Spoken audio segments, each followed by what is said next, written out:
भारत सरकारतर्फे प्रदान करण्यात येणाऱ्या 2026 वर्षासाठीच्या पद्म पुरस्कारांची घोषणा करण्यात आली।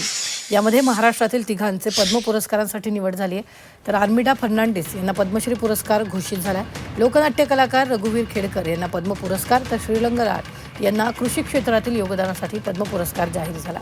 नागपूरचे सत्यनारायण नुवाल यांना व्यापार आणि इंडस्ट्री क्षेत्रातील योगदानाकरिता पद्मश्री पुरस्कार घोषित झाला।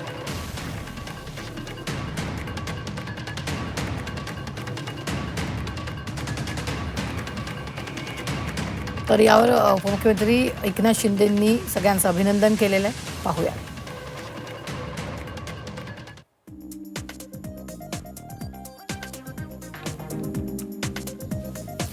वेगवेगळ्या क्षेत्रातील आपल्या असामान्य कर्तृत्वाचा आदर्श देशासमोर ठेवणाऱ्या असामान्य व्यक्तिमत्वांना भारत सरकारतर्फे गौरवण्यात येणाऱ्या पद्म पुरस्काराच्या मानक यांचं मनपूर्वक अभिनंदन। महाराष्ट्रातील थोर अभिनेते कलावंत धर्मेंद्र यांना मृत्यूपश्चात पद्मविभूषण पुरस्कारानं सन्मानित करून केंद्र सरकारनं त्यांच्या कला क्षेत्रातील महान योगदानाचा यथोचित गौरव केला। महाराष्ट्राच्या सन्मानात मानाचा तुरा खोवणाऱ्या या सुपुत्रांचे मनपूर्वक अभिनंदन, असं ट्विट एकनाथ शिंदेंनी केलं।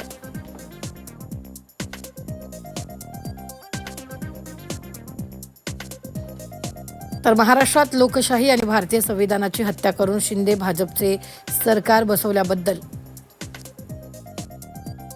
या महाशयांना मोदी सरकारनं पद्मभूषण किताबानं सन्मानित केलं।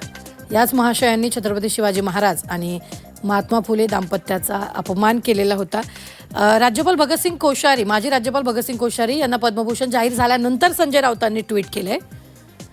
तर त्यांनी महाराष्ट्राचा अपमान करणाऱ्यांचा भाजप सन्मान करतं असं छान असल्याचं संजय राऊतांनी ट्विट करत म्हटलंय।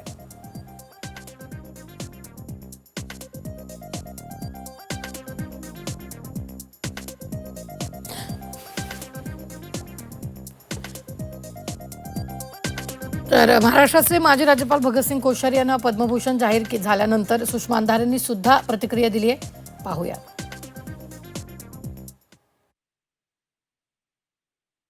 व्यवस्थेची भाटगिरी करतात, व्यवस्था त्यांना पुरस्कृत करते आणि जे व्यवस्थेचे दोष दाखवतात व्यवस्था त्यांना बहिष्कृत ठरवते।